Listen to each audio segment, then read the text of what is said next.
Blog start केलेला आहे mini मस्तपैकी. आज झालं आहे पार्टीचं नियोजन. आता चाललेलो आहेत नेरळला आम्ही. बघू सर्व घेऊन येऊ मटेरियल काय बनवायचे ते. आता पहिलेच पोचलेले आहेत किराणा दुकानमध्ये आणि मग नंतर घेतलेले 4 किलो लॉलीपॉप आणि भाजीपाला घ्यायला लावलेले आहे दोघाही. नंतर आलो घरी. येऊन आम्ही मस्तपैकी घेतलं पाणी आणि लॉलीपॉप घेतले बनवायला सर्व लॉलीपॉप. आणि मग मस्तपैकी घेतलं पीठ कालवायला. चिकनचं पीठ कालवायला घेतलं आणि एक लॉलीपॉपचं पीठ कालवायला घेतलं. लॉलीपॉप सोडायला घेतलं. त्रास शेट आमचं बघा लॉलीपॉप सोडतोय.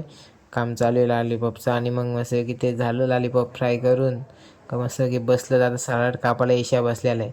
सलाड कापून झालं का मग चालत लॉलीपॉप झाले फ्राय करून. आता लॉलीपॉपांना घेतलेले काट मारायला सुरीमध्ये शुभमने. असं शुभम आता बस काट मारली मग वापस डबल फ्राय करायला लागतात त्यांना. तर राजनी बस चिकन पकोडा राहिले ते करायला घेतले चिकन पकोडा. नंतर अमूलने घेतलं डबल फ्राय लॉलीपॉप करायला. आणि मस्त की 4-4 जणांचा ग्रुप बसवला आणि त्यांना सर्वांना खायला द्यायला घेतलेलं आहे आता सर्वही. आणि आता मस्त राजबाग एकटाच बसला आहे डायरेक्ट मान